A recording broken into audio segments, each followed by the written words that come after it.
Great to be here. Good morning.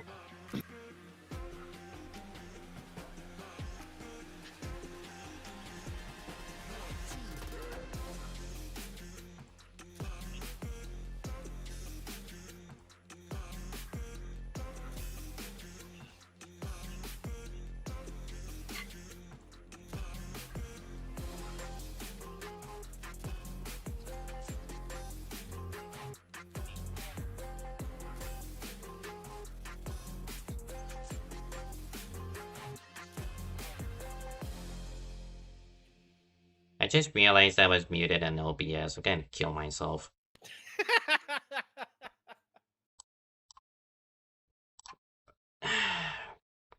Blunders on my end, but I'm sure you heard Kalen Bevan and Robbie Gilvin fine. It's He's just back. I muted my mic in the OBS, so my apologies.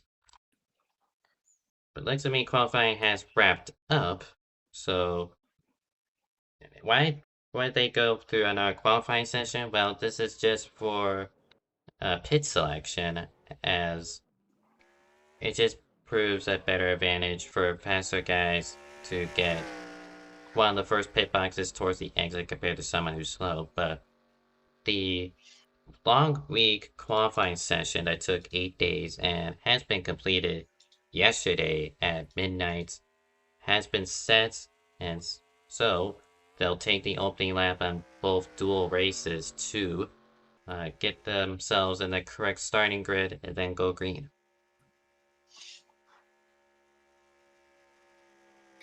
Yeah, I will say I'm a huge fan of the fact that like the qualifying was as long as it was. It kind of reminded me a lot of like Indy 500 type of qualifying, and so like it's going to be interesting to see these duels now with how many people are split up. We have quite a mixture of a field. I don't think there's any of these like duels that are stacked with like really good plate racers. It's mostly kind of just mixed crowd of guys who are going to try to steal some wins from probably these really good plate racers if they can get a chance to. You got your good racers, and then, to put it kindly, mediocre drivers who are fighting for their lives tonight to make the Daytona 200. Robbie, while you are going to be in the second duel later tonight, you're opting not to do Friday's event. Yeah, right. I've got other stuff going on Friday night that would not allow me to run, so I'm just here to. I'll be running in the second duel to sneak some points in, try to get my part-time season in the '69 L8 Toyota off the ground. Yep, good mention about the points. These two dual races will give out championship points to start off the season. It will only go out to the top 5 drivers. It will be treated as if this were a halfway stage. So, race winner for both dual races gets 15 points, second place finishers gets 12, and so on.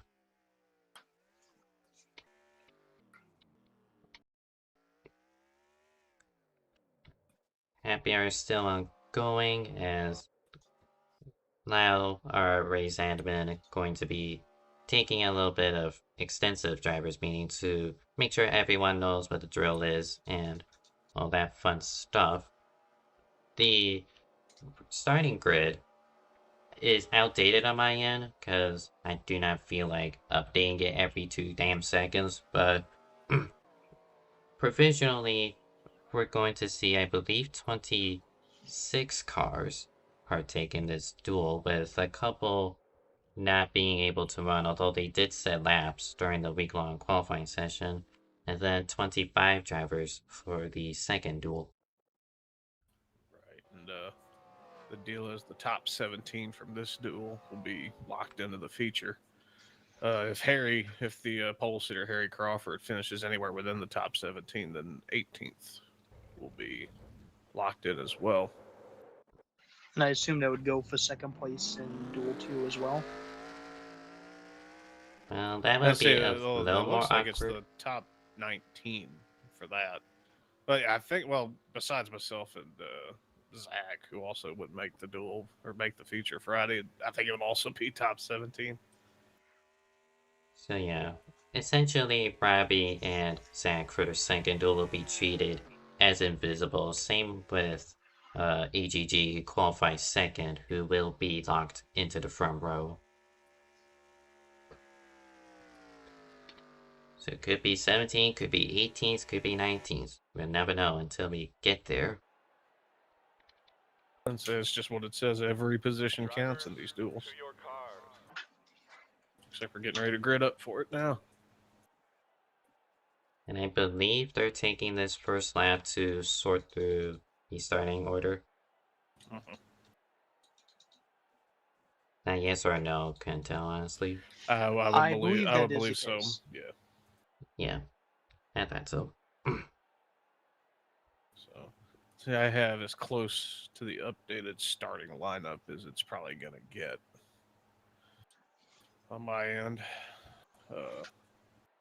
So the front row is already pretty well set right there. You'll see it. The front row ain't gonna move too much there. It's Harry Crawford in the '76 Red Bull Ford. On his outside is Cole Rodriguez in the number 91 Team Spirit Toyota. And that's convenient. It's like Skylar Den is going to start third in the number 13 Roto-Rooter Toyota. Steven Gibson is going to start fourth in the eBay Toyota. It's Thomas Troxel, Joshua Clements, Chris Stottlemyre, Landon Loudenback, William Gregory, Dylan Negron, Daniel Rodriguez, Noel Nichols, Landon Johnson, bless you, and Roman Gonzalez. I think Phil Parker was a no-show. Dan Silla, and I think TJ Whiting, because Blake, Warren, and Cam Smith were also no-shows. And I think going further back, you have Joey Tartamella, Pinky Ponky, a.k.a. Rosa De La Cruz. And then Corbin Wentz, I think, is going to be shotgun on the field. And I don't think the rest of them showed, if I remember correctly.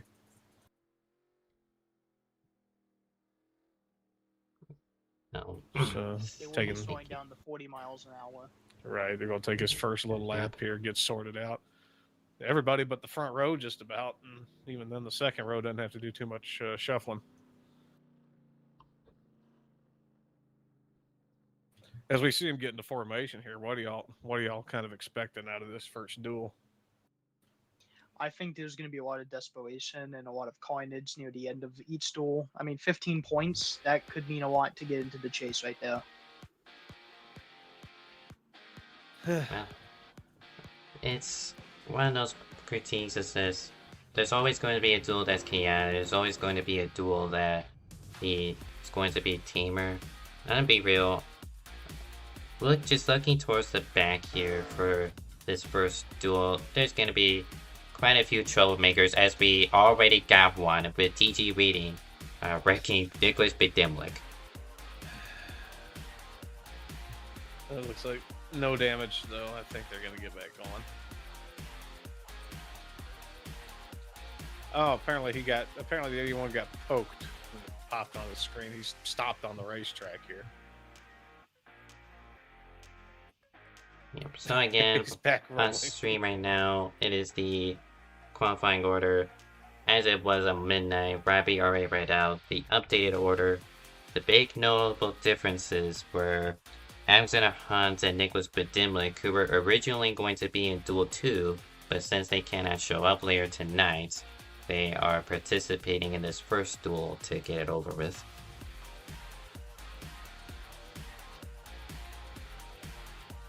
All right, it looks like the rest of the looks like the order has sorted itself out here, pacing at 55 miles There's an hour. some mess going on in the back right there.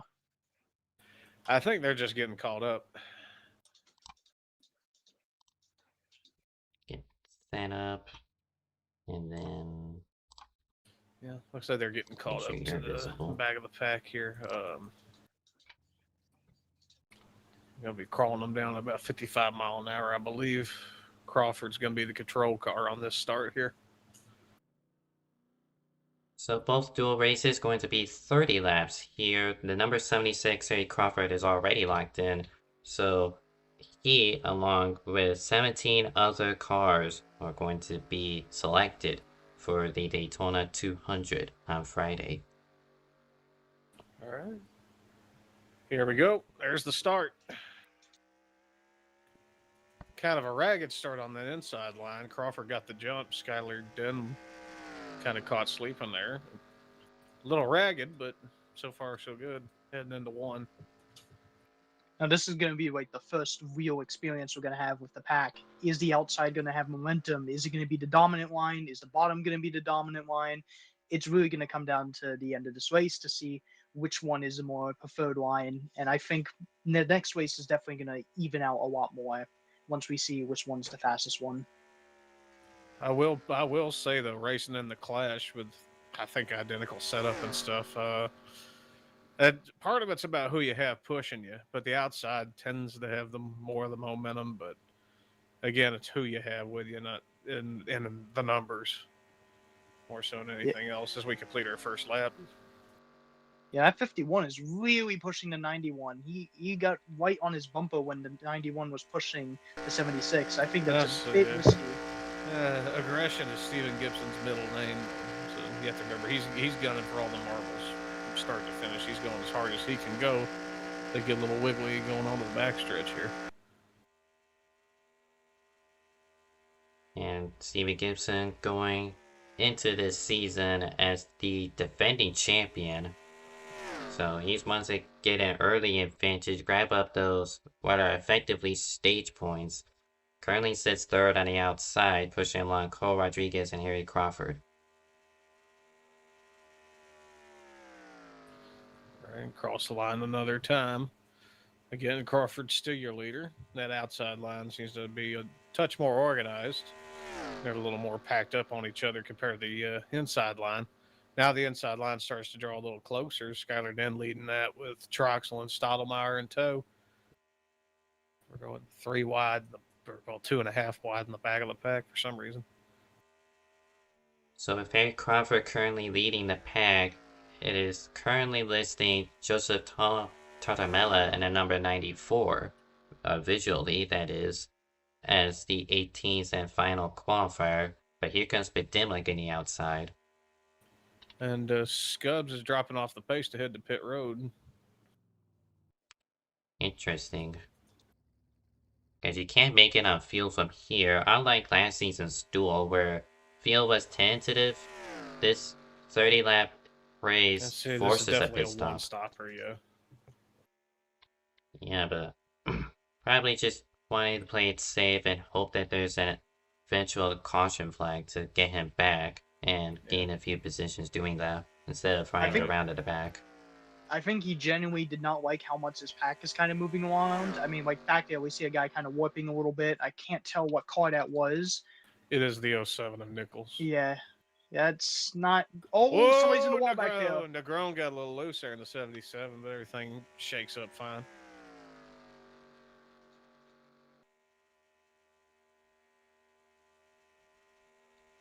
Now, driver, we should. Go ahead. Oh, you go. Sorry. Yeah, but that broke up the outside with Negron's slight tap to the outside wall. Now it is Lonnenberg through Colrod in the numbers 8 and 91. Mostly painted together, and now as I speak of that, there are only 4 cars on the outside. Everyone flocks down to the bottom. That goes back to my point. It's about who you have in your line and how many you got in your line. That dictates which one's going to be the more dominant. Right now it's going to be the inside, but give it about 5 laps or so. I'd see people be jumping to the top. Let's see, Skylar then jumps to the top here. I think he just got shuffled out of line, though. I think we're going to see a lot of Toyotas start jumping up to the top. A lot of the Toyota crew is a bunch of people who are friends together. So I feel like everyone in the Toyota group pretty much trusts each other to give pretty solid pushes, but we'll have to see. It's hard to say at this point in time, 6 laps into the thing.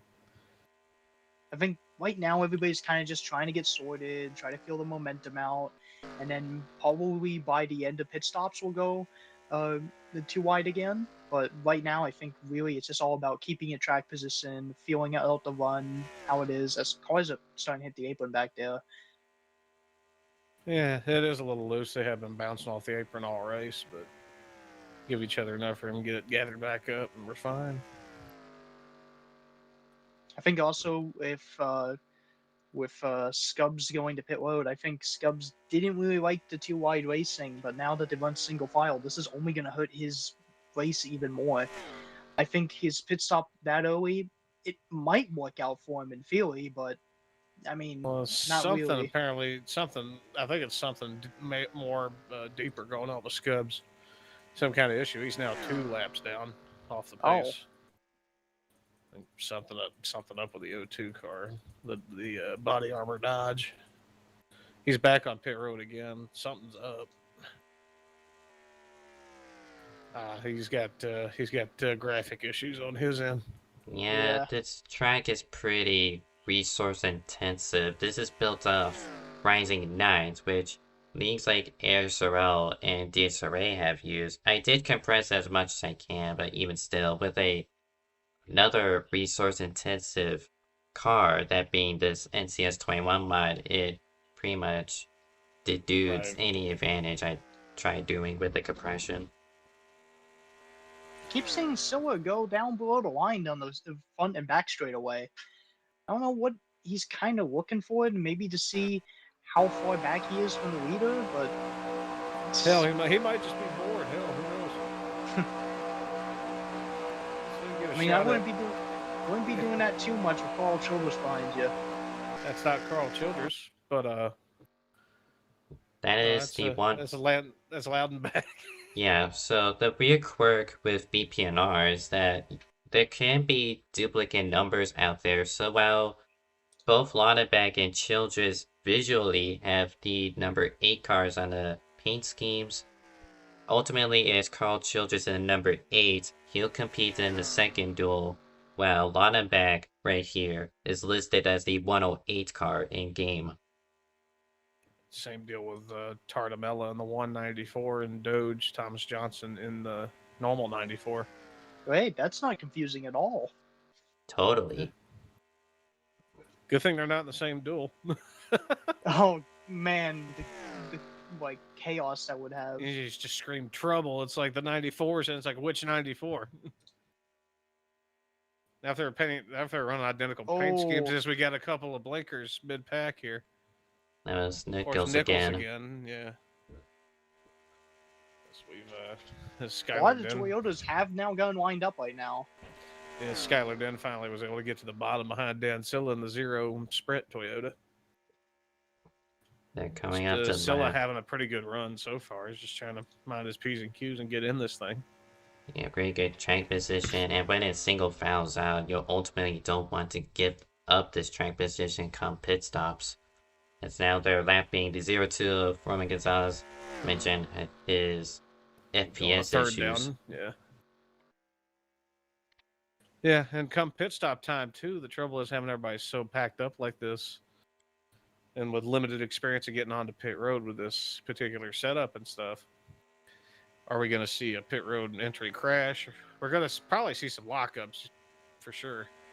But do we see a pit road entry crash? I think we're gonna see a lot of speeding into pit road. I think that's what we're gonna see. And see, that's the danger too. If you don't crash, you got to worry about getting down to 55 mile an hour before you hit that line. We're already halfway through our fuel stand. The most you can go is 20 laps on fuel tank here at Daytona, so... I say they're going to stretch every bit of that, I can guarantee you. And I say you kind of have to. From experience, with these super speedways, you want to take as little fuel as you can. And it's not like iRacing where you can select how specific you want it to be. You can only... NR only provides you with a few options, whether it be splash, half a can, full can, 2 cans. Just, you gotta really do the math and just really think, can you take 1 can on this one pit stop here, as opposed to majority of others who are probably thinking about going 1.5 cans. Right. I think if you're in the back lifting, I think you're fine. Well, you have to remember too. This is CTS physics, so these things are about as fuel thirsty as a normal truck is.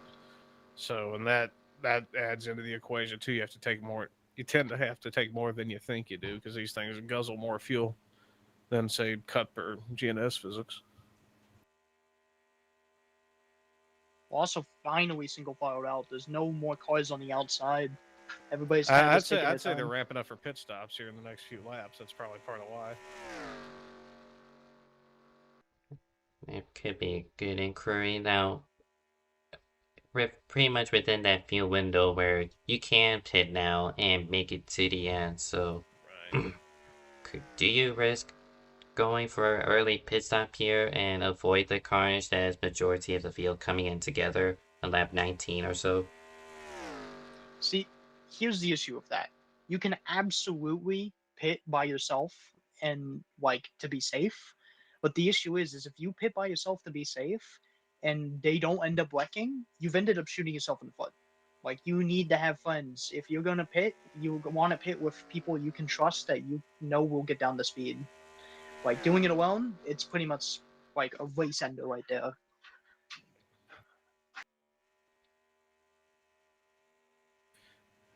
See a little bit more shuffling in the pack here. I'd say if I was a betting man, most of these guys are going to run their tanks dry or as dry as they can.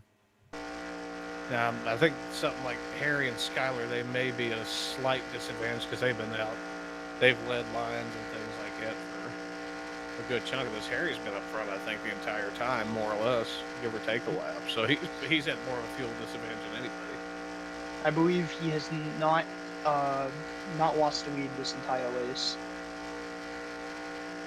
It goes back to Robbie's point, just leading the line pretty much the entire time. Had no one in front of Harry Crawford here.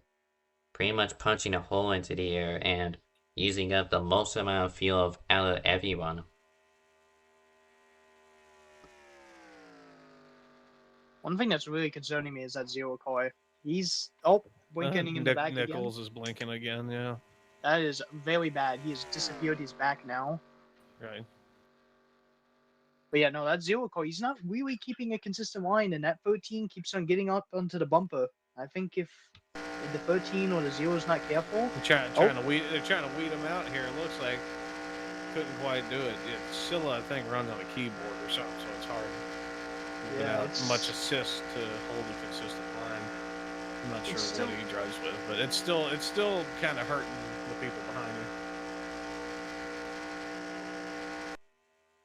Yeah. Skyler's getting impatient here. He's wanting to make a move and go and ditch the zero car. It just really depends if Lautenbach goes with him or not. Yeah. But also, that zero car is holding the yellow line. If he holds that yellow line, they can't really pass him. They're kind of bottlenecked. Right. And if they do make an outside line, there goes what little fuel advantage they may have sitting behind him. We've been breached halfway through the first of two BPNR Daytona duels. Lap 18, we're about to see pit stops in a lap or two time. Right, surely soon. Let me check chat. Okay. Nobody's pitting yet. The Loudenback is not pleased with Scylla about the holding a line issue. 07 warping in the back again.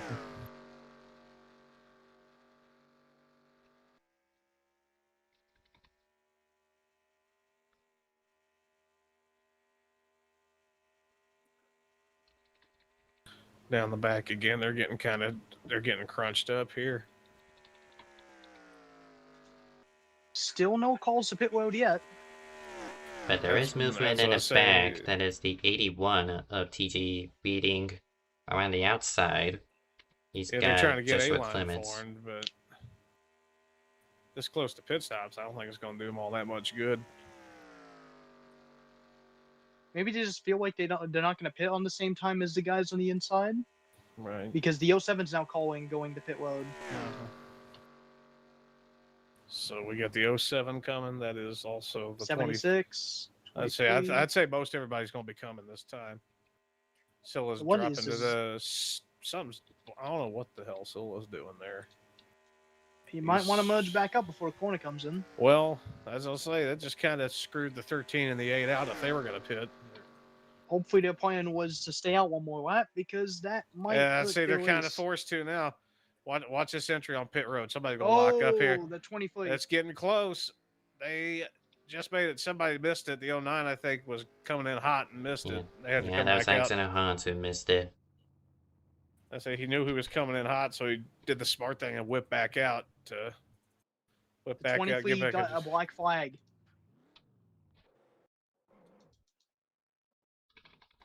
That'd be Bidimlik, one of those So drivers how who did he get a black? switched duels.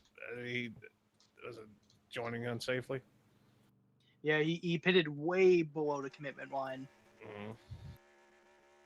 Mm. The remaining 5 cars, I believe, are probably going to pit this lap. Right. Check in on So them. I They're wouldn't be exiting 4 shocked. here. Oh, no blackout of the 23 actually. Oh, So here comes the rest of it. We got big lockups here. Quite a couple. And Gibson looks like everybody got down to speed. Yeah. Gibson was able to lock it down the best. May have just gained a bunch of time. 76 got a black Harry flag. Crawford with a penalty. No. So he's gonna have to serve that. But he's lucky he's going to remain on pole position come Friday, but that misses him out on championship points. Right. That actually split the pack up quite a bit. Funny enough, that's going to split that lead pack that Harry let out even more so. As you see everybody else coming out rejoining. I think the late pitters got the jump on it.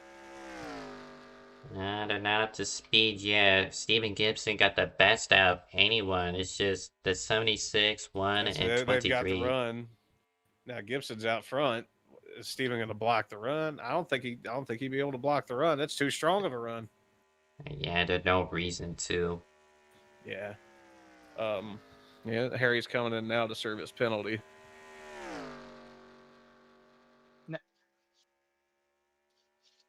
Now, with Haley pitting, that means it's going to be the top 17 drivers advancing to the Daytona 200. And that's going to take him out of contention unless the yellow comes out. So that gives Thomas Troxel the race lead with Nicholas Bidimlik P2, Daniel Rodriguez in third, and William Gregory in fourth. 2 distinct packs of 4 here. I'd say if these 4 can hook up and work together, I'd say they're already getting the draft of these 4 here. And they're getting ready to lap Scubs again.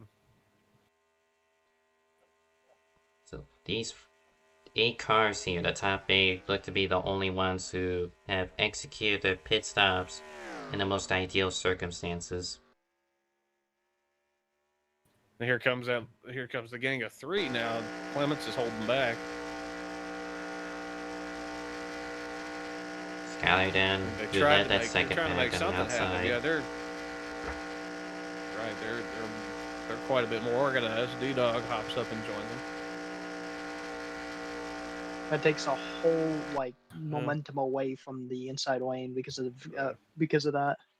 Yeah, Steven back here was undecided whether to stay high or low. Troxel throws the block. It's very sketchy. Gibson now down to the inside. Right, that just killed Troxel's momentum throwing that. But he's going to have the help back from the 23 Bidimlik here coming off of 4. William Gregory's caught back up. The pack of 8's back. Even rows as they hit 6 to go. Points of no return is at 4 to go. So 2 more laps to cause a potential caution. Currently sitting 17th, and the final spot goes to Chris Stallmeyer. He's by himself, although Harry Crawford and Corbin Wentz on the same lap as him. They're paired up. In the draft, yeah. They may catch by the end of this yet. Back up with the leaders. Troxel giving a little bit of a door tap to the 65, but looked like Bidimlik tried making a 3-wide move on the inside, but could not find enough space.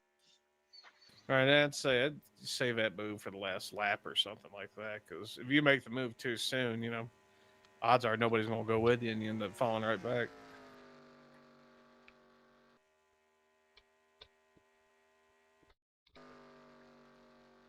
Now, there is a second pack behind them that's 5 cars chasing them down. They are faster, but at this point, they're not lapping fast enough to gain on this main pack.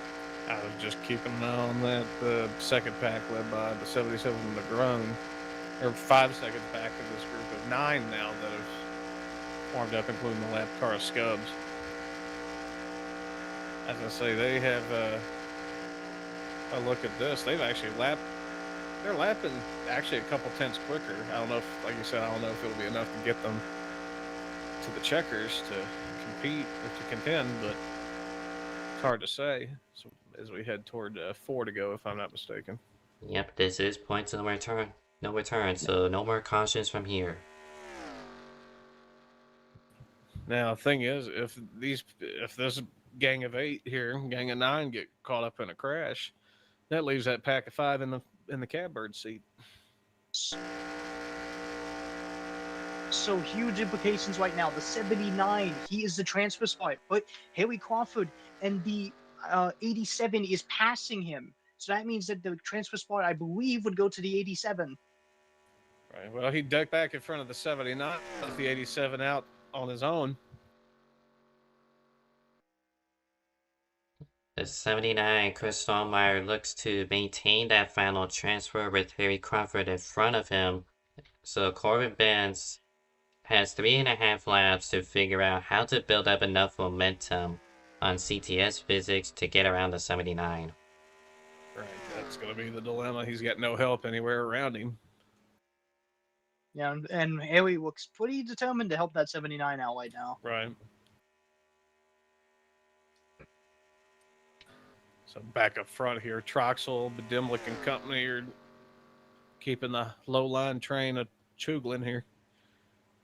And seeing Clements leaves the top.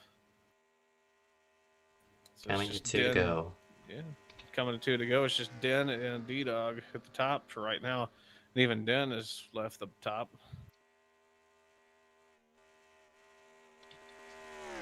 Surely we're going to see some balls to the wall moves coming up here shortly. I mean, I don't know.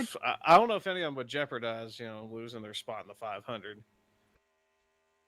I feel like with how spread out this pack and everything is, I feel like that they're not really comfortable making a move right now because they don't have enough cars to really follow them. And to answer Robbie's question, the battle for what's effectively the last transfer spot is 31 seconds behind this lead group, so no risk of them losing their spots. Yeah, Harry fell back to help one of them. Looks like it's going to be a pretty tight thing as they've hit the white flag, if I'm not mistaken. Yes, it is. So technically it is 29 lap dual races given the track NA moment, but yeah. So be it. Let's see, does anybody have anything for Thomas Troxel, or is anybody willing to make a move? We got some going to the outside, Clements and Den.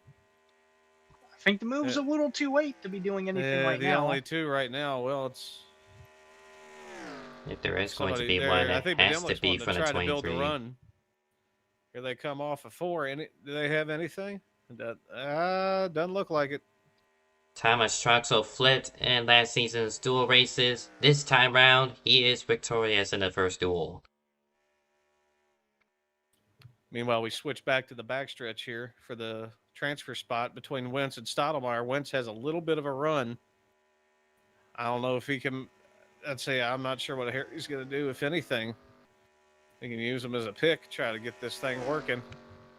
Wentz is doing everything but turning the 79, trying to get around him. He's trying to get the run off of 4 here. Going to try to dive it low, wing it high. I'd say he doesn't have anything for him. Stottlemyre's in. Chris Stottlemyre, final qualifier out of this first duel. Corbin wins the first driver out. And unlike last season, I forgot to mention this, there is no last chance qualifier race, so this was his last chance to get in. Unfortunately, he does not. You just got to feel for that 87 right there. He just had... Well, it would be top 18 because, no, Harry finished outside the top 17. Yeah. So yeah. Okay. So the only drivers besides this, looks like the 87, the 09, and the 02 will be going home. Heartbreak for Scubs. I mean, he's always pretty good at these super speedways, so seeing him have those FPS issues is kind of heartbreaking.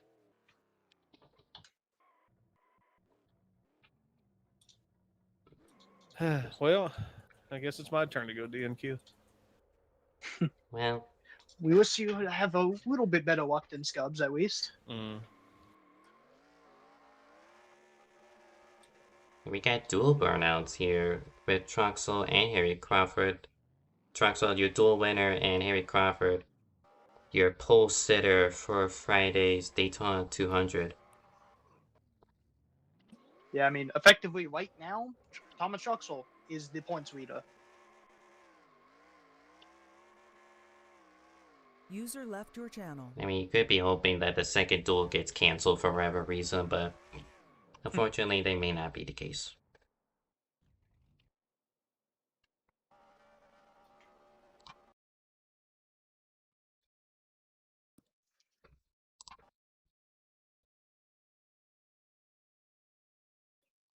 And also, we lost Robbie. As we mentioned, he's off to do his second, his dual race, duel number 2, coming up shortly as we wrap things up in the first duel. What am I meant to do? Oh, yeah.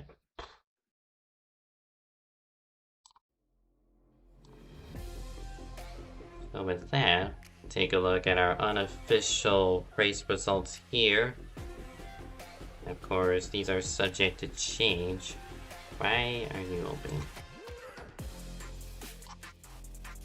Technology. Anyway, Thomas Troxel, your dual winner. Nicholas Bedimlik in P2. It'll be Stephen Gibson in 3rd, Landon Laubach in P4. Joshua Clements in 5th. It'll be Skylar Den in 6th, William Gregory in 7th. Daniel Rodriguez P8, Dylan Negron in 9th, and Noel Nichols in 10th. 11th is Cole Rodriguez, Rizzo de la Cruz in 12th, Scott, I'm butchering these names, I'm just tired already. Elaine Johnson in 13th, Daniel Silla in 14th, TT Reading in 15th, it'll be Joseph Tartarella in 16th, and I lost the rank order because they closed down the server. Great job.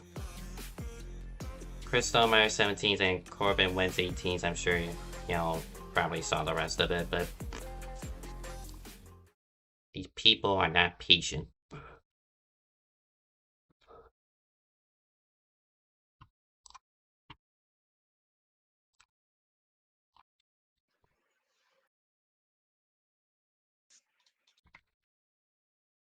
One second here.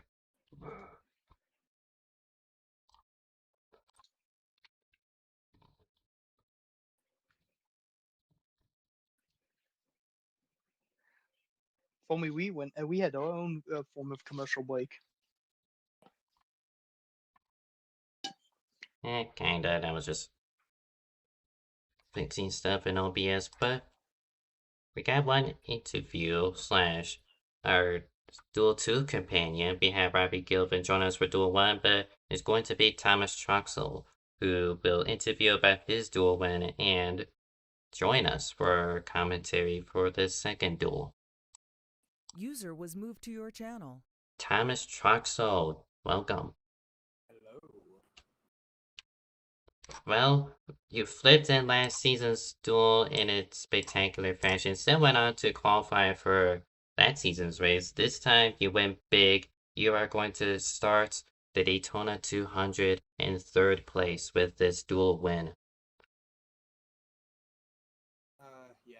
I mean, it kind of sucks that Harry got a black flag there. I was pretty content on pushing him to the win there, but yeah. I mean, we got a ton of great pushers behind us, thanks to Budimlik and Skylar and everybody, and Stottlemyre too. Glad that he was able to make the race for pushing me there in that first run. But yeah, I mean, I'm pretty happy. I can't really be too mad about that. Like you said last year, I flipped. I had a chance to go win that duel, but I think the damage I got from flipping, just a tiny bit of damage I got from flipping there, kind of ruined my chances of really having any shot of taking that duel win. But thankfully this year, or this season I should say, we were able to get it done. Budimlik was in my call, and he was going to lift to set up a run for the exit 4, and he kind of just lifted too much and couldn't get the run done in time. Which, I mean, it's kind of like, it kind of feels like a shitty way to win a duel, by just having the guy mess up the lifting point and just pulling away.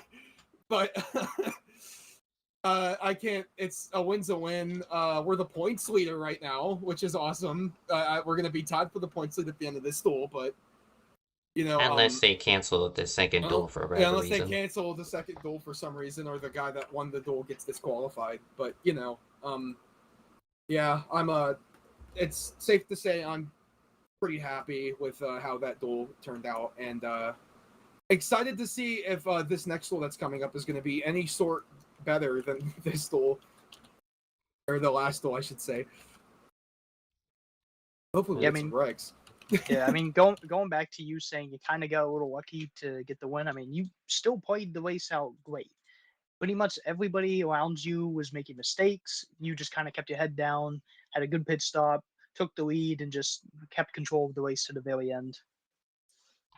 Yeah, I was gonna let Josh down into our line at the beginning of the race, and unfortunately for him, he just didn't take it, and I was bugging him about it the whole that whole first run. But thankfully, I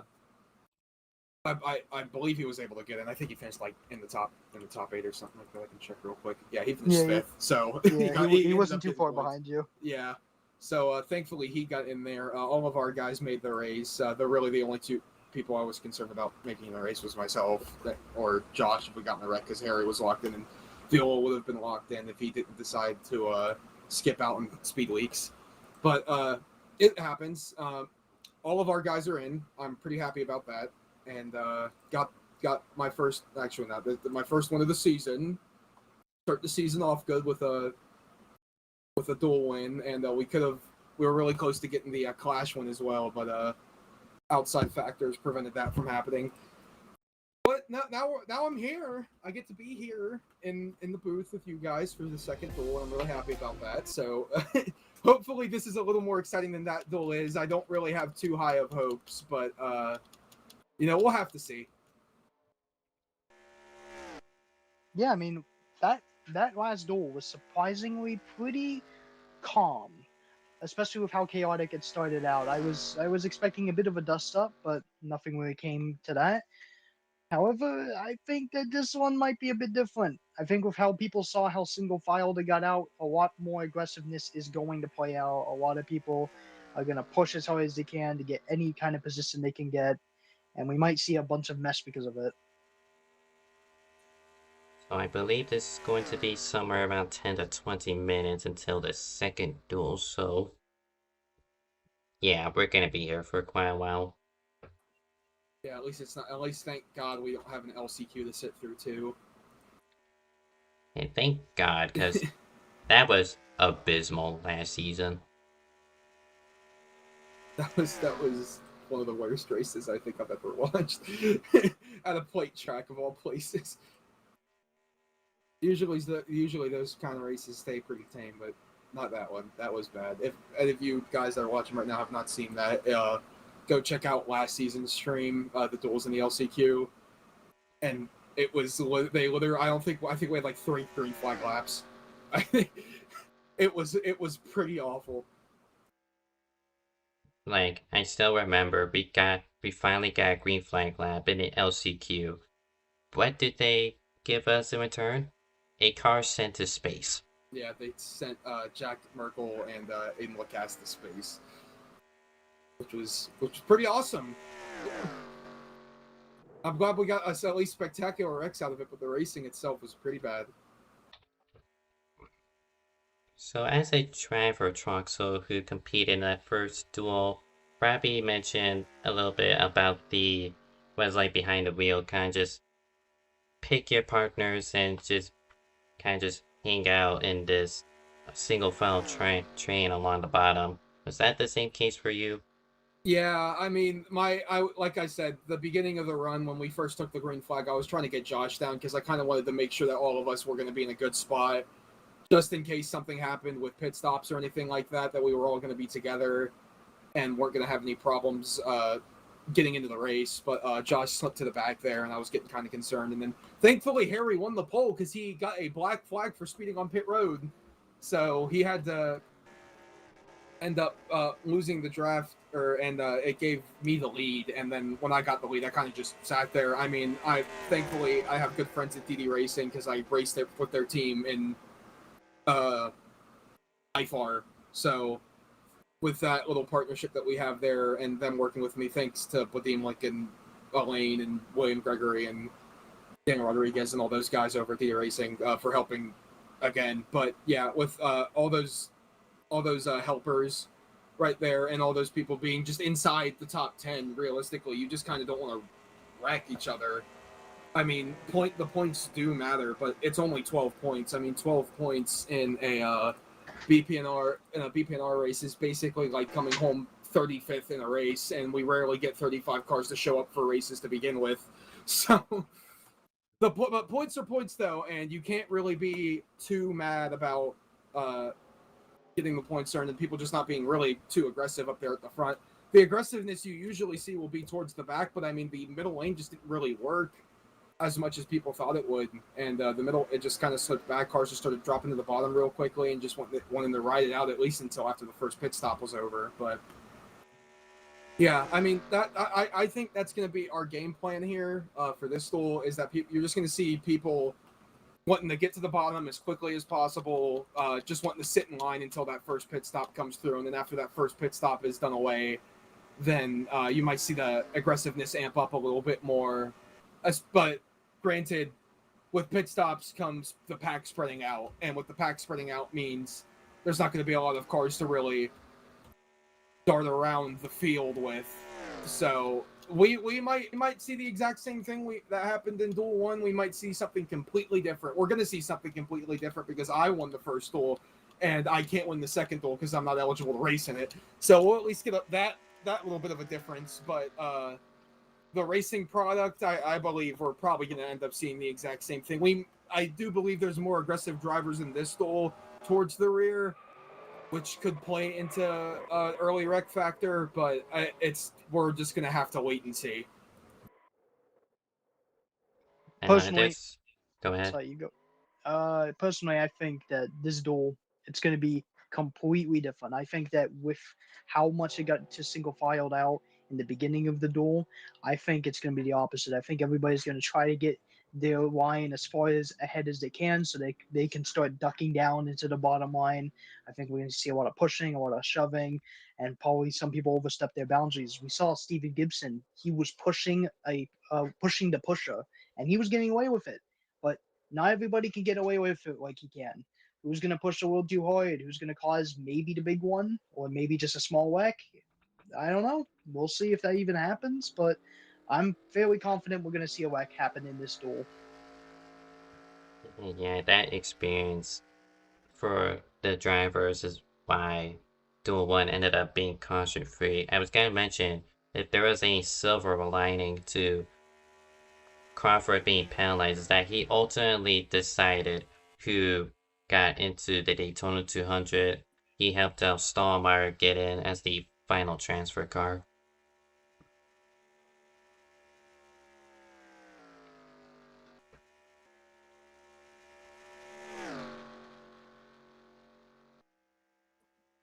So it was 26 that were provisionally entered through Duel 1. And this time we were expecting 25 cars. So we had a total of 51 qualifiers, 52 if you want to include Viola. He did set a time that would have put him second place, but he cannot make either the duels nor the Daytona 200, so his name was taken off the list. Yeah, and it really sucks because we would have had a SHA front row lockout, and then I would have won the duel, and it would have been really awesome. That didn't happen, unfortunately, but I'm not too hurt about it. Viola's a strong driver. I expect him to do great things this season with our team, so that's really all I can hope for with him having to miss the speed weeks here. That he'll be fired up to come back for the team and come and race real hard for us. So. And correct me if I'm wrong, but I don't believe, unlike Duel 1, you have a team car to root for. No, I don't. It Well. would have been Viola in this duel if he had kept his qualifying time on the board, but unfortunately he did not. So let me see if there's anybody I really want to cheer for in this duel. Actually, If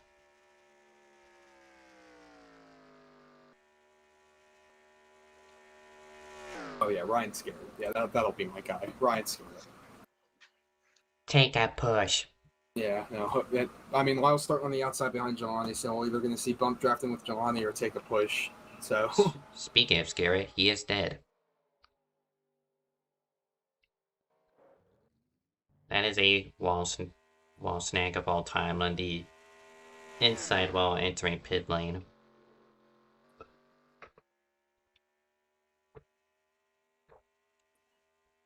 So I mentioned this during the pre-race show for Duel 1, but Robbie Gilvin, number 69, and Zach Armstrong in the number 90, those two will not be available for Friday's race, and thus they'll be treated invisible, much like the front row car, which in this duel will be AGG in number 18. So effectively, it doesn't matter whether or not the 90 or 69 makes it into the top 17. They're just gonna surrender their spots. So that'll certainly confuse the running order in terms of who is the last transfer car.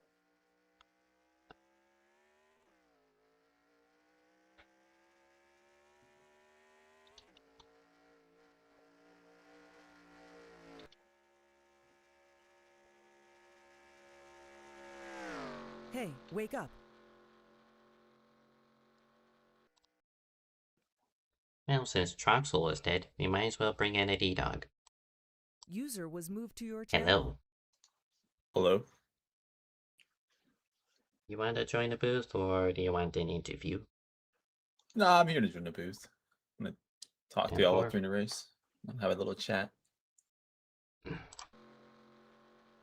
Well, first off, congratulations again for making it into the Daytona 200. Yeah.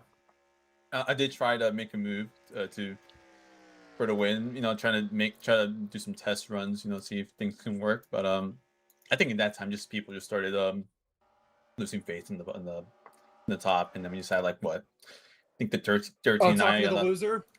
Yes. and you know, like we just lost a lot of momentum on the outside, and everyone went to the bottom. So you know, it is what it is. Dude, the main thing is that we're in the race, man. We're in the race, man. Yeah, there's a few drivers who can't say the same. I mean, one thing we were keeping an eye on during that race was the battle for the last transfer spot between the 79 and 87. And that poor 87, he tried everything. He went from the top lane to the bottom lane. He just could not get a run to get through to him. Really, it was that. It was. I mean, I was hearing it was close, but it was really that close. Yeah, they ended like nose to tail. Really.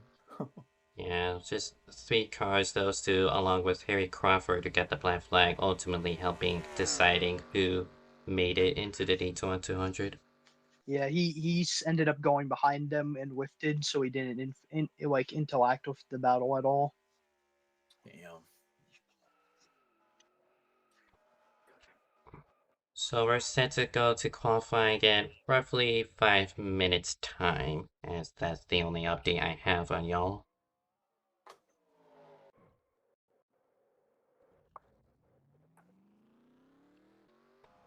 Yeah, I don't know why Landon Lyle continues to delay every race possible. It is a mystery to me. Will there ever be a BPNR race where they roll off on time? Probably No. not. Probably not. Must be some sort of DoorDash order for Landon Lyle that he had to go out of his door. Could be the only explanation. I mean, that was the case for Charlotte a couple seasons back. It delayed the race for as long as it can because he needed food.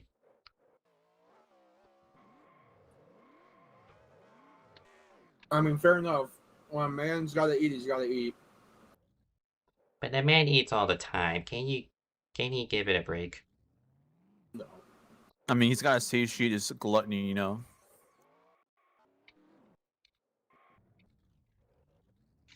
Enjoy And what is himself. going on in Exit, man? I think what we are seeing is a mass murder happening right here. I think people are starting to get fed up with this practice taking too long. I mean, how much practice do we really need for the Daytona duels? Especially since we had an hour of practice beforehand already. Yeah.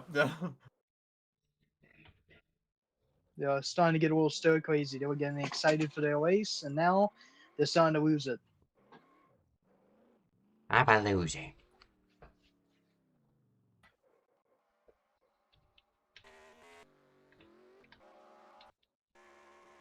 So let's just get predictions down. Who do you guys think is gonna end up walking away with the duel win this duel? Jelani, and I've never had more faith in my life. Let me pull up the list here. I'm liking your pick with Jelani, but if I have to choose someone else, I feel like AGG's got locked down. Actually, let me check real quick the list for the duel. This duel. Yeah, I would say Alex would be a lock. Let me check real quick. I think it's actually gonna be our broadcaster that we had with us just recently, Robbie Gilvin. But a funny scenario would be that Ace Racer somehow climbs up to the top and beats out all of the experienced drivers in the field. Yeah, that would be hilarious. I mean, Jolene too. She's pretty good too as Yeah, well. the most inexperienced driver in the field, Jolene Sims, by the way.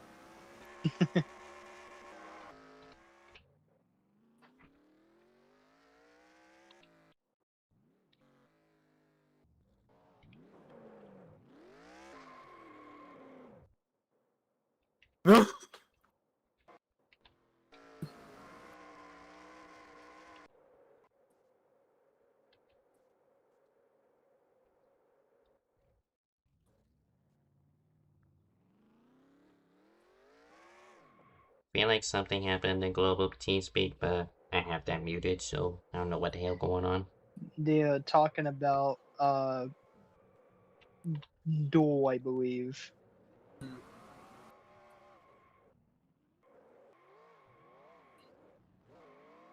Well, we're at 9:35 in the East Coast. Why are we not in qualifying? He has to delay the race. And I imagine we will fully run out happy hour too. Gonna run out practice, we gotta run out happy hour, and what they're gonna do is also wait out the race, but they're gonna send out the pace car to run the entire event. Oh, that would just be wonderful. That would be the BPNR way. It would be. Okay, they're good. Or we can set back Or the we're server, gonna- that works too. We're gonna reset the server.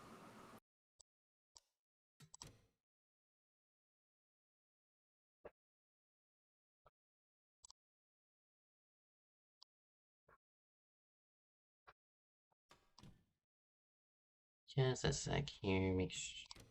Gonna have to set my free cam again.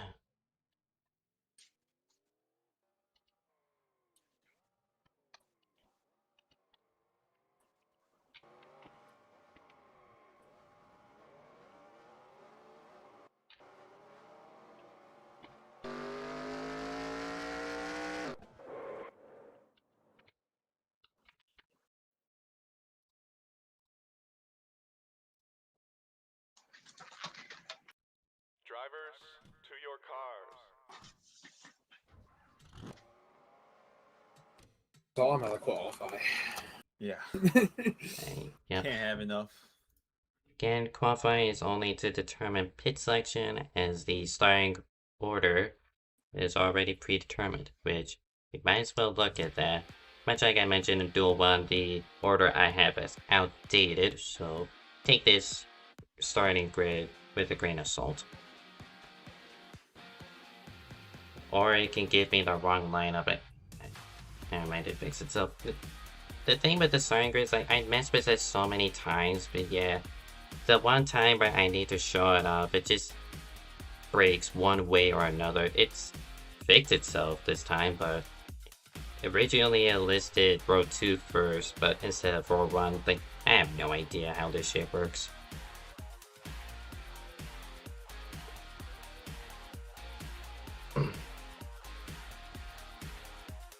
So the two notables, originally it was Alexander Hunt and Nicholas Bedimlik listed for this duel, but neither of them are going to be participating in this duel, and quite a few fallouts since the conclusion of qualifying.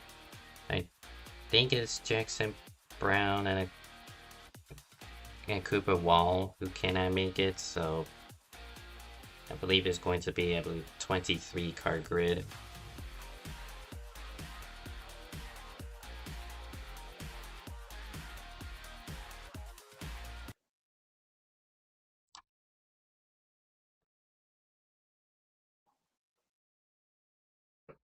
Still got 2 minutes, so as a quick reminder, we got trucks tomorrow for their opening race in the new continuity. That'll be tomorrow night. Then Friday, the BPNR Daytona 200, that'll be covered here. And I forgot to mention this during the season 8 finale as we were wrapping up, but as I did cover all the races, I did miss out on one, and that was because Dan Wilkins wanted to broadcast what was then the Daytona 150, so good shout out to him and kudos to his crew for covering that race.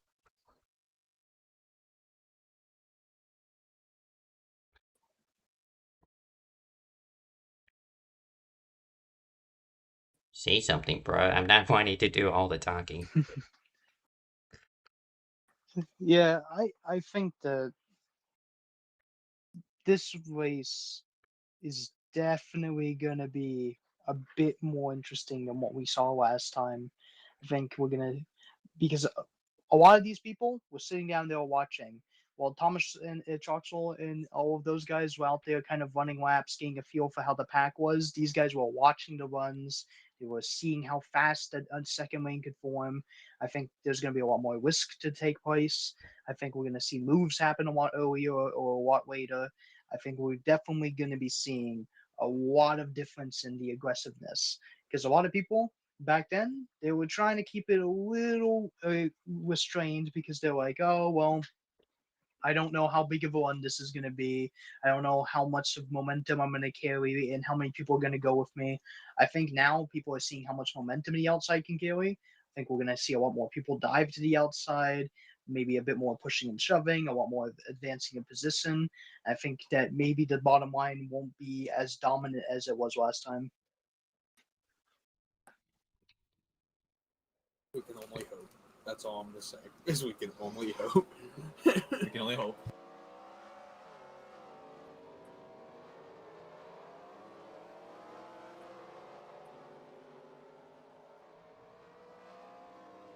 Dog.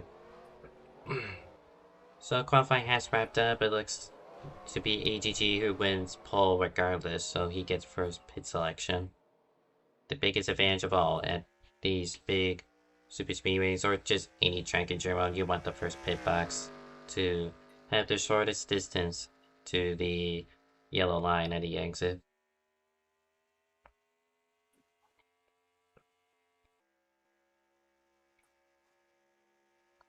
Run a happy hour again, and to Troxel's point, I feel like we're just gonna run out the entire thing to make us suffer. No, we're running it to I think either 6 minutes or 5 minutes.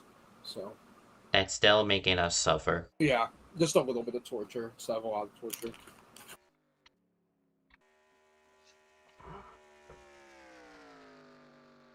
So 3 cars are going to be listed as in visible, quote unquote. So that being EGG, who will start Friday's race in second place. His starting spot is locked up. Then there's Robbie Gilvin and Zach Armstrong, who will not be available for Friday's race. So while they're still here, they're gonna try to go for stage points at very minimum. Their spots will be surrendered.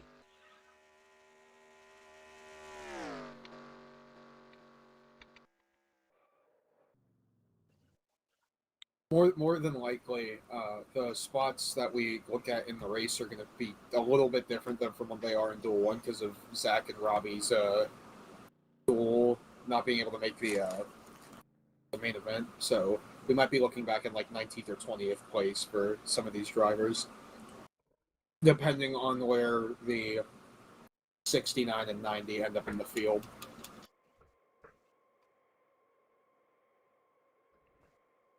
And Kaylin brought up the reasonable conclusion that this duel may be a little bit more chaotic. I feel like, personally, the biggest asterisk to that, in terms of who's more likely to cause a yellow, if there will be one, I feel like the 31, Ramonia Taylor, because I have never heard of them. Dude, that's a character from whatever that comic's called. I almost said Scott the Laws. It's not Scott the Laws. I don't keep up with that. I don't either. I just know that's where the name's from, and their profile picture kind of gave it away in Discord. So, I mean, they qualified 7th, so they might not be all that bad, but we'll have to see.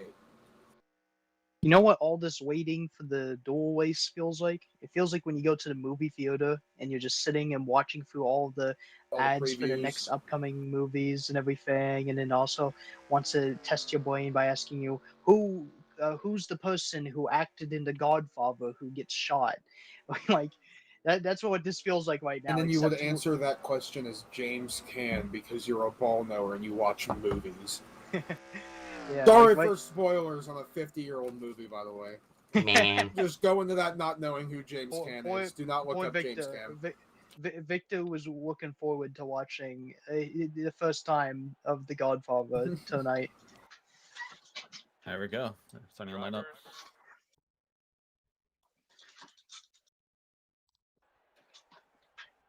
so much like Duel 1 will take the opening lap to sort out the starting order and go green in what is effectively a 29 lap duel race.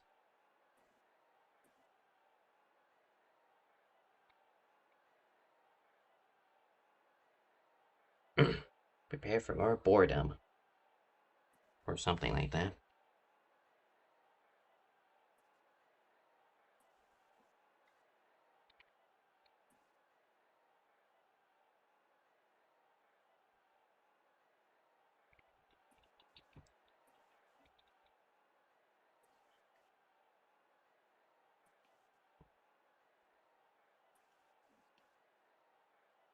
Drivers, start your engines!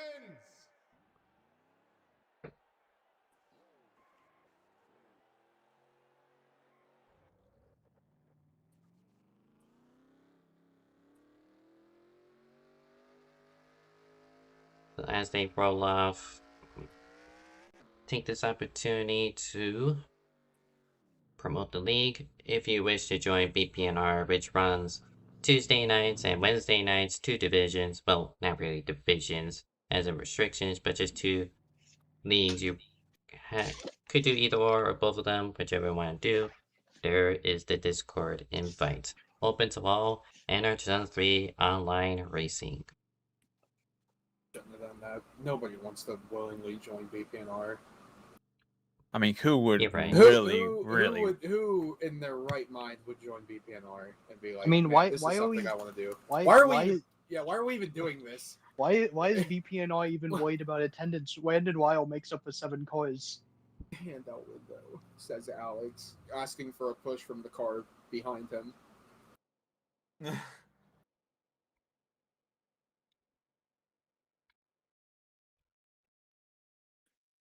So it will Wait. be AGG and Lana Lau on the front row for this second duel. Lyle and part of a new team, Team 21, owned by Riley Trewick, of all people.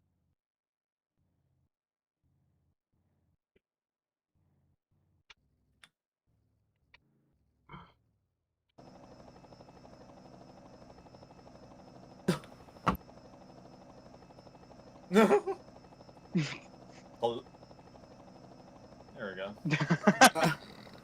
I had to go over all speak. Because Landon just said that Riley was behind Alex when that is Joey.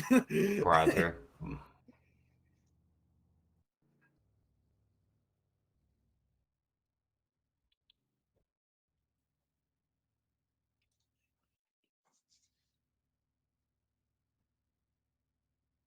So yeah, while Lau goes through the starting grid and global team speak, y'all can't hear them on stream because I have them muted. So that way my co-commentators here don't get bombarded by global whispers. I just do this all the time. Whenever there's someone else with me, if I'm alone, then I just mute the TeamSpeak audio and OBS. That's just a canonical reason as to why.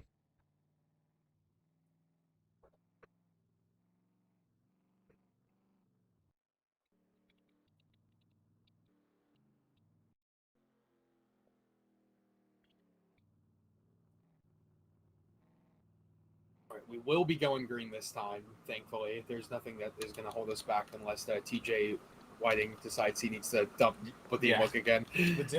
Yeah, that was really something at the first duel. That was our wreck that we got, so... Well, we do have a bunch of young drivers in the field. We also have a bunch of veteran drivers, and we also have a lot of people who like doing mid-corner bump drafting. So we're in for a treat tonight. Just look for that 19 car specifically. Yeah, look for the To 19, absolute look for the success, 71. And The the 14 warps. sometimes. Here we go.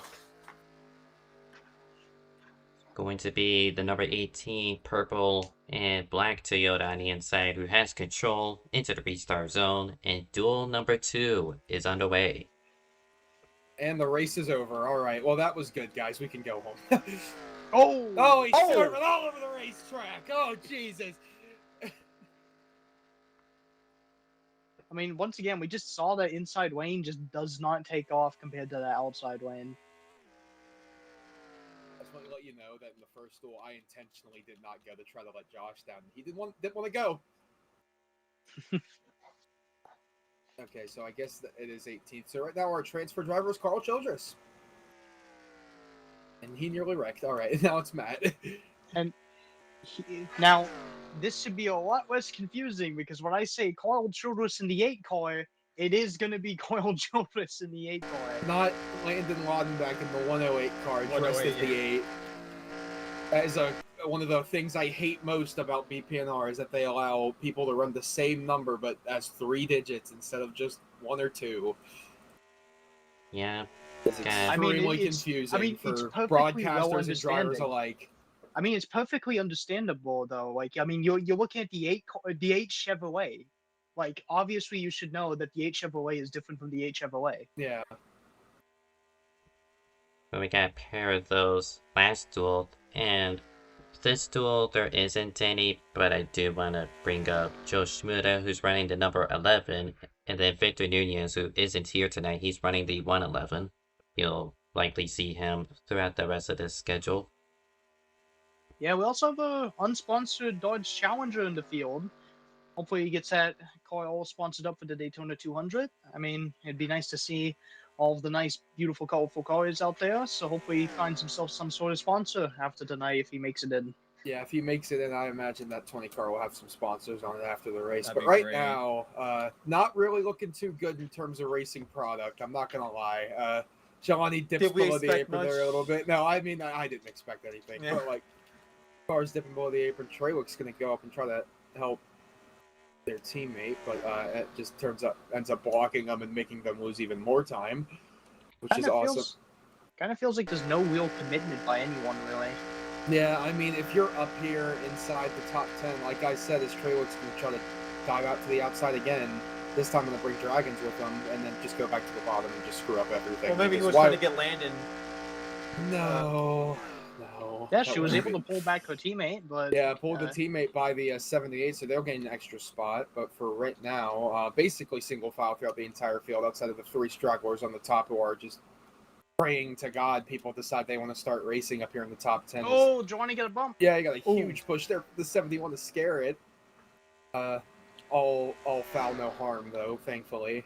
Hey, 94 is all the way in the back. What happened to him? Yeah, I do not think he got a good start.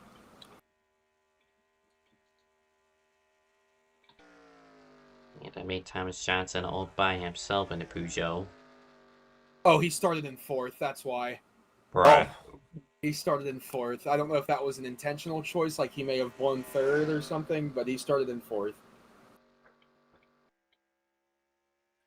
Just Thomas Johnson is just a driver of all time, not just here but everywhere. He managed a 51-second lap time in the week-long Daytona qualifying session. Yeah, so he wasn't. I think Too with that awfully lap time, he should be slow, but- given the pole position. Yeah, I think he wasn't too awfully slow. As you see, the 20 has a little bit of warp there towards the back of the field, right next to last season's defending BPNR 250 champion Kirsten Bell running back there all the way back and was that 15th place? No, 14th place. But yeah, I'm pretty sure they are not locked into the race no matter what, so they need to be able to race their way in, and they're going to shoot Kirsten. way high there. Huge check up there on the inside. No one's gonna go with Kirsten here. Might jump the 0-0 there, and that's exactly what they're going to do. They're going to fall back in line, gain an extra spot, get farther away from that cut line right there. But everybody in this field is single file outside of the 6 car who's been getting shuffled back here for about almost a full lap. So what you're seeing the 29 do here is a term we call island hopping. What she is doing is she is going in between the cars, is getting runs in the corners, shooting to the outside, and hitting the gaps. Right there, she almost lost that position to the 0-0, but she managed to squeeze her way back in. But she's waiting for checkups. She shoots to the outside and now goes into the gap. Usually you can gain maybe 1 or 2 positions, or you'll just end up going back to the spot you came from. But it is a very high risk, high reward move, as sometimes you can end up getting locked out and all the way to the back of the line. Yeah, and the thing that's kind of backwards with the island hopping that's Kirsten's doing right now is that she's trying to do the island hopping on the bottom, and usually the cars are that when you see in NASCAR races roll the top, and then the cars dive down, take about 2 spots, and file into a gap. But right now, Kirsten's trying to do what I would say is a way harder version of island hopping, where they're driving on the bottom, running to the high side, and trying to navigate through the massive checkups that we've been getting recently. But for right now, I mean, Kirsten did gain a spot, but they ended up losing like 5 earlier, and then they go trying to do it again with the checkup. There's just no way they could get a run from there. I mean, you have to wait on a massive checkup, and I don't even know if it's really worth it right now to try to get out of line. And really, I think it's just probably wait till pit road. Can we just get 1 or 2 more spots and just wait till pit road? That's when the things will really shuffle. Yeah, that would be the smart thing to do, but knowing BPNR drivers, smart is the last thing on their mind right now. Yeah. As Kirsten's looking to the outside of Shmuda again. They got a little bit of a run here, waiting for that checkup, but I think they're gonna gonna start losing, falling back, and the 0-0 has closed up that gap. That spells trouble. Kirsten's still working real hard on that outside, not really losing too much time. She might get a run. Nope, there that goes. It's starting to leave now. I think the 0-0 might let them back in. The 0-0 is checking up there. Matt's giving them a push though, and the 0-0 is gonna not be able to get him in there, and Kirsten is gonna start slipping back a little bit. Maybe fall in line maybe right here. get there. No, the 20's gonna fill in the gap. I think see a gap right there with the 60 maybe. That's gonna have to be a hard cut in though, and that's exactly what they're gonna do. They're gonna be able to get in the line, but a loss of 3 spots right there, and that's why island hopping is so dangerous in NASCAR and in NR2003. That if you aren't able to get the pass completed and don't have that gap behind you still open, then you're going to end up losing a ton of positions. And Well, Kirsten didn't really lose a lot of spots right there. They've fallen back to 15th, and they're only about 3 spots away from the cut line now. High risk, high reward. You risk it all, and sometimes you'll end up getting a victory from the jaws of defeat, and sometimes the jaws just fucking bite you. Oh, look out. Yeah, big checkup right Big there, and checkup. Kirsten's going to have another huge run on the top there. As you see the 90 and the 64, Zach Armstrong only doing this race, not racing the actual 250 for points. Just trying to get some points here in that 90 car. And then Logan Doyle, a new driver in the series, running in that 64. I don't believe this is his first start, but I think this might be his first time trying to attempt a full-time season.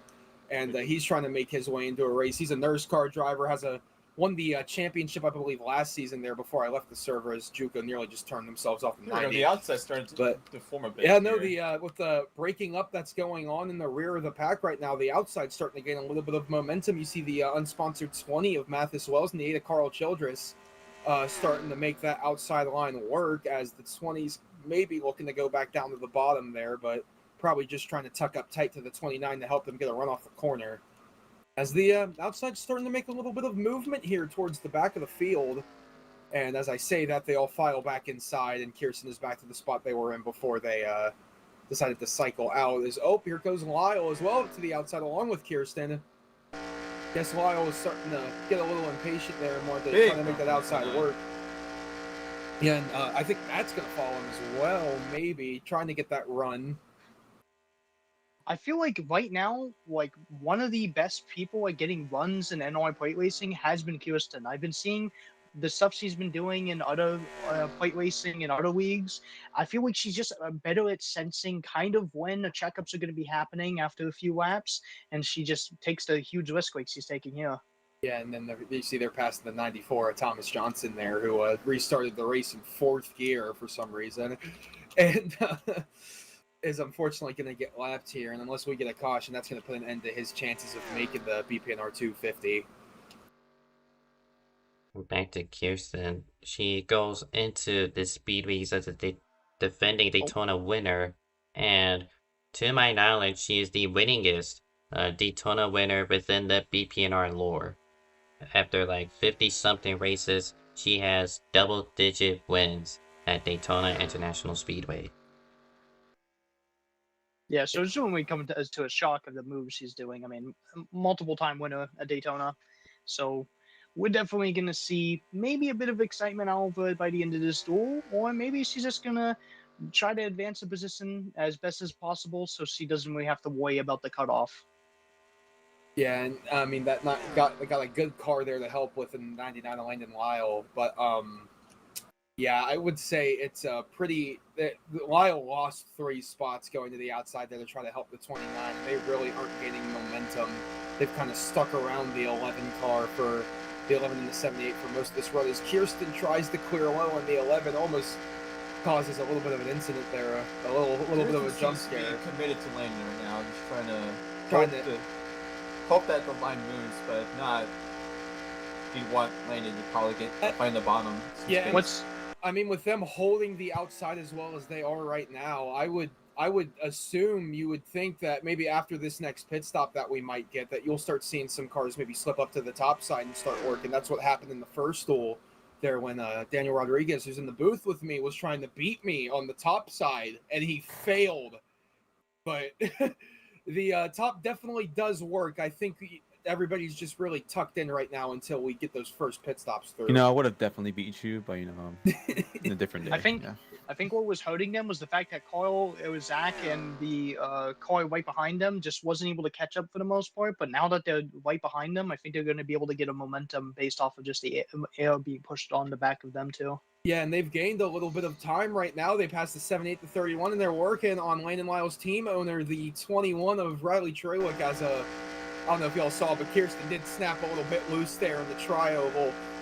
Thought we were going to get a wreck there, but now the 69 of Robbie Gilvin is moving up to the top side as well. Remember, he is in the same boat that 90 is. He's not going to be able to make the BPNR America 250, and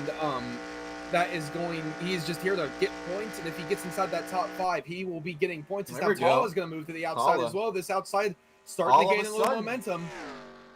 All of a sudden, And- now we have a battle now. Yeah, so See- we're edging closer to pit stops as well. So But it makes sense. Everybody wants to be that lead car on pit stops because look at you, Truxel. You got into the pit lane, the first of your little pack that you had of like people, and you ended up getting out in the lead. You took control of the race, didn't really lose it too much, and then you ended up winning your duel. Everybody wants to copy what you did. Get into pit road, have no mistakes, get out first, and take control of this race. yeah, and that's going to really be critical for all of these guys that were in the back, like the 29, the 8, and the 90, who are just, well, the 90's racing here for points, but the 29 and the 8 were back there is a little bit of a stack up there. But Jolene working that top side right now, trying to take the race lead away from the dominant car of the duel, Alexander Gonzalez Green.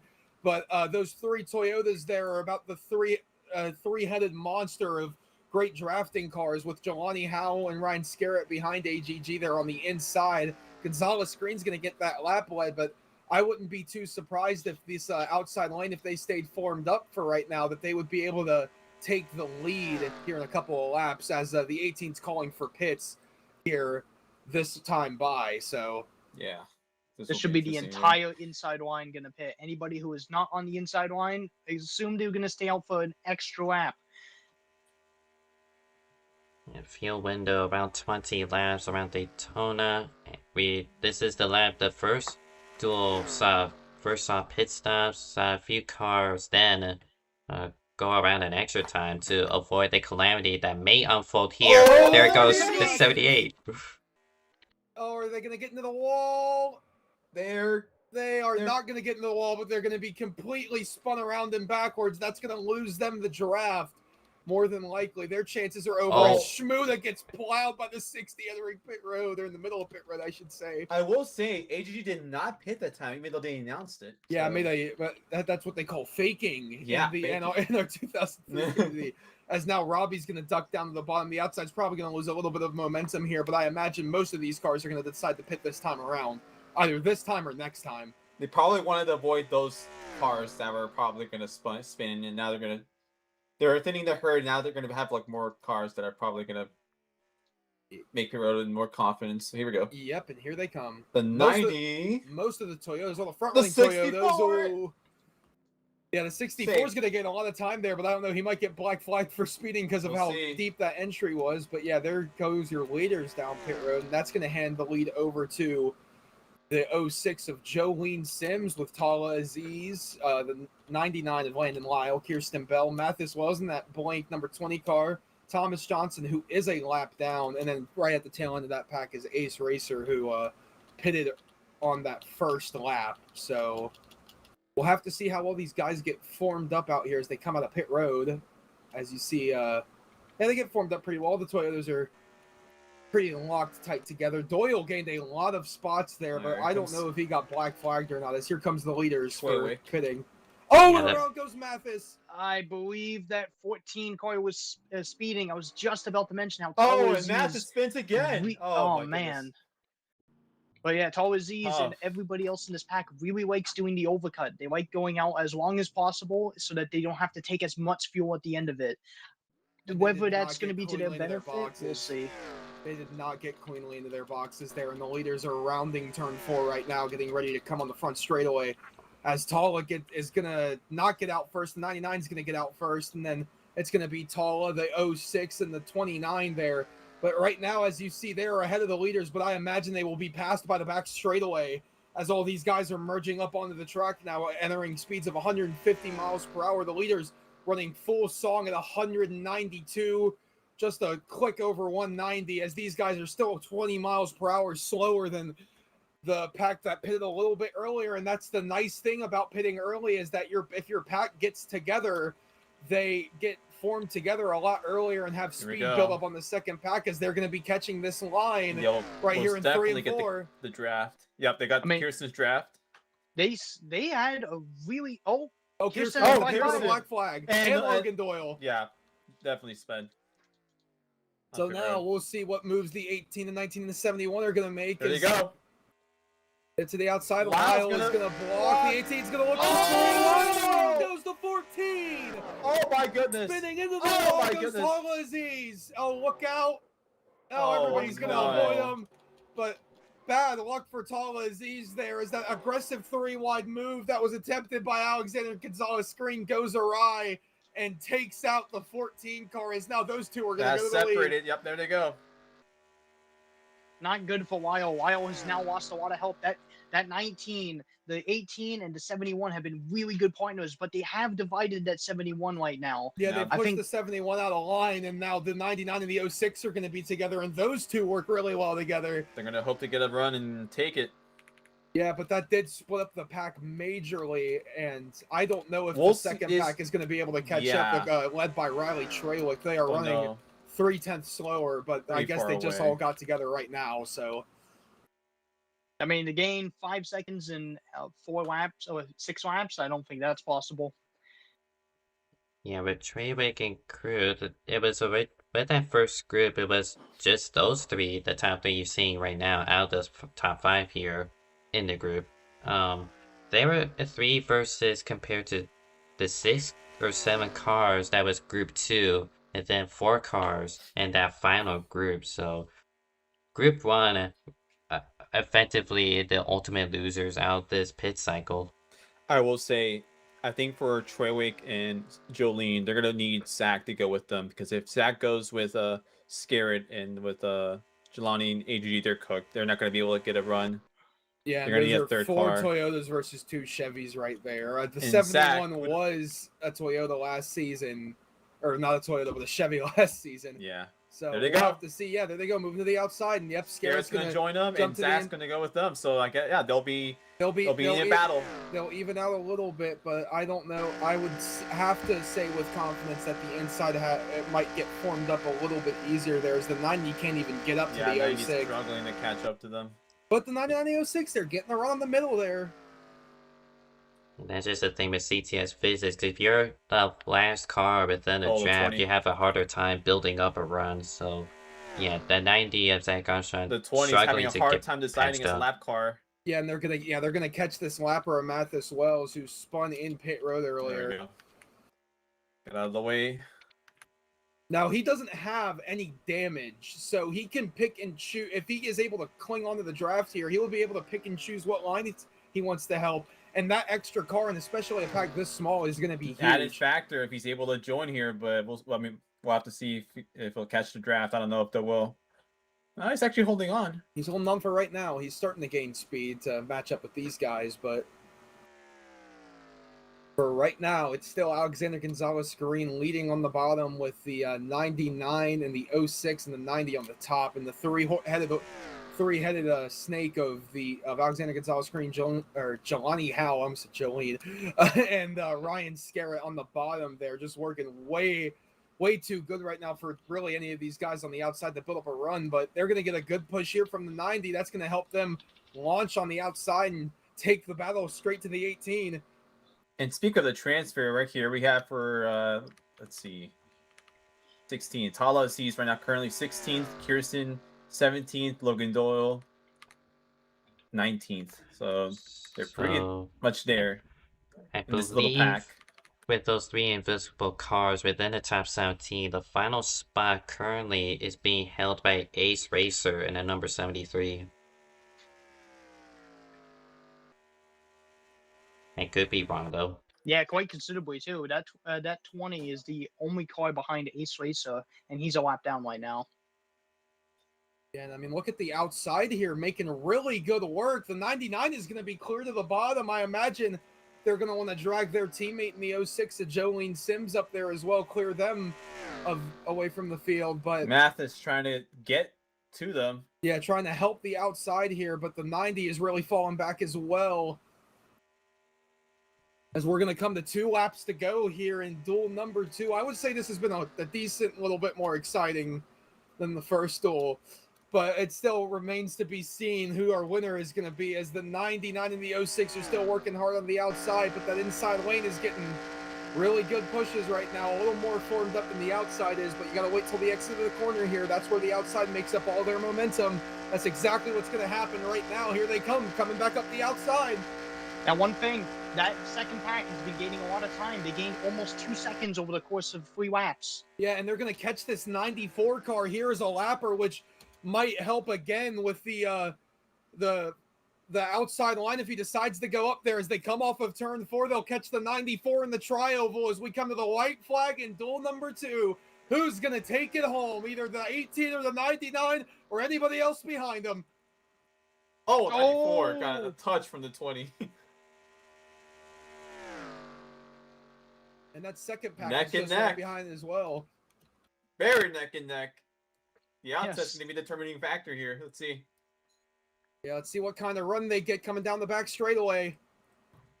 They got a bit of a run. Not a very good one, but it's going to be one Oh, here we that go. It's going. pushes them out ahead in the turn 3. They'll be neck and neck again in the exit of 4. We might see a photo finish right here. Yeah, we're going to have to see what kind of run the outside gets coming off of turn 4. Here comes Landon Lyle. Oh, Up the outside's got it here. He's going to have the run. Will the 18 get there? He will got not. it. Landon Lyle is going to take duel number 2. And there's a huge leg. Away from Oh. Alexander Gonzalez screen as a big crash happens there at the finish. And look back at the transfer. Ace Racer 5th in this little group, but he's gonna go back to the inside of 78 Dragons. This is the fight for the final transfer spot. Okay, well Lyle just said they made it before they even crossed the line, so Dragons and Ace Racer are going to be your final 2 cars into the field, which leaves the 20 and the 94 as the 2 cars that end up missing the BPNR America 250 here and duel number 2, as Landon Lyle takes home a duel victory. He's going to get 12 points there, basically like a stage win, but he's going to get those points. And Team 21 in their first ever points paying race gets a well-earned victory here at Daytona in the duels. Yeah, right now we're seeing a bit of conflict between the 18 and the 71 to the 20. They're not happy with how he was racing. They were saying about how it was a lap car, kind of helping out the outside line. To my point, what I'll say, you never know what happens. You don't want to just kind of whiff off and do nothing. I mean, there could have been a whack up ahead. The 20 could have gained position and could have got into the race. I don't really understand that too much. Yeah, I mean, I can get the initially being upset, but by what the 20 did there, helping his great friends in the 99 and the 06 and the 90 really get up there to the front. Actually, speaking of the 90, you know how he wasn't going to be racing in the main event. He ended up getting 5th, so he's going to come away with 3 points in this duel, which is really good for him considering he's not going to be able to make the race. So, yeah, I mean that's great for the 90 crew right there. Not going to be able to make the 250, but is going to end up coming away with points here in the duel, which is really good for him, especially not being able to make the race. So Landon Lyle with a dual win will start 4th place alongside Thomas Troxel in Friday night's Daytona 200. AGG will remain in the P2 spots. It'll be Jolene Sims in 3rd, July Howell P4, Zach Armstrong P5. He'll surrender his spots over to, I believe, Ace Racer, who will be the final transfer car. And second page here, Mattis Bells and Thomas Johnson with their issues tonight failed to make the Daytona 200. Yeah, well, it was something really interesting. First through 4th was also separated by less than a 1/10 of a second at the finish. Like, that just shows you just how hard each lane was just pushing to the line.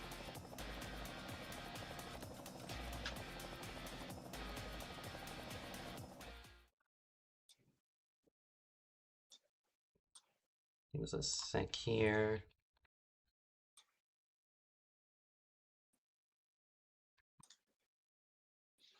We do have the 99 and the 29 in the weight room ready to be interviewed as well. Well, let shall begin. User was moved to your channel. Landon Lyle, do you got us? I do, sir. Hello. And just want to fight towards those final laps there. You got Jolene Sims pushing you to another dual win. I think it's another dual win, or your first. I'm not I won Yeah, last sure. season's Duel 2, ironically, yeah. So yeah, back-to-back seasons where you've won your dual race User and you get to disconnected start from your 4th channel. place. Yeah, I mean, I honestly I wasn't expecting a dual win. I User disconnected from guessed your it was channel. just pit strategy or something, taking less fuel that really did it for us. Had Jolene helping from behind, and shout out to whoever else was behind us. Yeah, I mean, pretty clean duels tonight, so I can't complain at all from that standpoint. I know it was a lot of single file, but somehow we got the outside to start working. So I had fun. I had fun. I'm just a little tired. um, I'm quite happy with the 4th starting spot, and I'm glad there wasn't anything horrific that happened. Me and Tala were doing like we were gonna do something funny, and I was gonna take the outside lane when Alex was gonna get to us. So I did that, and I did it with reasonable, I guess, enough time. And then Alex got to us. He was still full throttle, and I don't know if he touched Tala or tried to go middle of 3 just because he didn't want to get blocked, but it did wreck Tala. So I'm taking the blame for that one. I do feel bad about Tala, but he's still in. So that would have been really bad. But yeah, decent battle to the end there, and that's pretty much what I expect to see. That 2-3 wide for Friday. So hope you guys enjoyed that too. Yeah, I mean, I felt like that outside lane was just performing a miracle. You guys kind of were facing off against those three Toyotas who work very well together. And on the outside lane, helping you was Jolene, of course, like you mentioned. Then you had Zach Armstrong just behind you, and then the 20 Dodge. I mean, he was a lap down at that point, but he was giving you as much of a push as he could and try hopefully maybe something would happen in front of him so that he could also try to keep up and see if he can benefit from any of the carnage from up ahead. Unfortunately, none of that did happen, but he Yeah. was trying his best. Yeah, Matt, as far as I was concerned, he was trying to stay with the main pack so he could catch his opponent, Ace Racer, for the spot. Shout out to Ace making his first BPNR start this Friday. That was huge for him. So yeah, it is what it is. But that's how it just happens sometimes. Unfortunate for some OGs getting out of the race, but yeah, again, it happens. Especially the season 6 winner, Thomas Johnson, Doge. Missing out. Yeah, yeah. I mean, we have seen like two pretty important wins today. I mean, we saw Troxel end up winning his duel, so he got a bunch of 15 extra points, and then you ended up winning yours, so you're both tied for the points lead right now. Do you feel like that's going to give you a bit of confidence to get you in a position to be leading heading into the chase? Um, I mean, yeah, definitely. I mean, it's like winning a stage, which isn't a whole lot, but um, stage points when you have them all shown by themselves, it means a lot at the end of the day. So yeah, I'd say this is a pretty big boost for the chase already. I'm glad I won my duel. I really didn't think I'd do it last season, and I did it again this season. So I'm just gotta be thankful for what I got, and just glad it was clean, and we'll move on to Friday, and hopefully we'll have a really fun event ahead of us. And we'll get you off the air to help you prepare for that. Thank you for joining us. Congratulations on your dual win. Yeah, thank you guys for broadcasting too. I highly appreciate it. I know it was a little boring at times, but I really do appreciate it. I owe a lot to you guys. Thank you very much. Just cut down on the delays, please. Yeah. So that was. Well, I mean, we weren't really behind. I just decided to do a 20-minute intermission. I also had to. Not even joking. My mom had made dinner, and of course, it's during race time, so I decided I'm gonna eat that dinner between duel 2 or duel 1 and duel 2. So. I mean, like we should just get you a T-shirt that just reads "Starve Land and While" because like I do need yeah, that shirt. yeah, Thank you guys. Thank you guys. yeah, See you. Have a good night. yeah. Have a nice night. You too. User disconnected from your channel. And that would be the only interview, as everyone else had left. But before we sign off here, I'd like to thank you, Keelan, for joining me for both duel races. Yeah, thank you for having me again. And also shout outs to Robbie, who commentated with us in Duel 1, and then Thomas Troxel and Daniel Rodriguez for commentating Duel 2. We wish the three of them luck on Friday's race. Tomorrow, though, will be the inaugural BPNR truck race. That'll take place at Daytona, a different version than what we've been seeing here in Speed Weeks. That'll be streamed tomorrow. Thursday, CCRS goes to Brazil. They'll be in what is now the defunct Rio de Janeiro. That'll be 825. The only trapezoid oval to ever existed in the motorsport scene. Then Friday, the big show. There'll be the Daytona 200. We'll cover that here at the usual time. And I'm stoked for it. Increased distance. It was 60 last season, upgrade to 80. And yeah, just it's gonna be a long haul. This tonight pretty much proved that, as we're about to hit 2 hours on this stream, but I still have fun. And once again, apologies for the tech issues that arose, but I'm still trying to figure this out. Yeah, hopefully for the Daytona 250, you'll end up having your mic not muted on OBS. Yeah, that's just a blunder on my end. Like, I have so many buttons, like, I had to set up my free cam, I had to We gotta get you turn a on stream the... deck. Yeah, I probably should, but I don't know if I can figure it out in time, because I have to make sure that's ready at a reasonable time. Like, I need space in between races before I can go on that drastic of a change. But that's a topic for another day. So, thank you, viewers, for tuning in. And again, thanks to those who have helped me tonight. Landalao also for providing us with BPNR.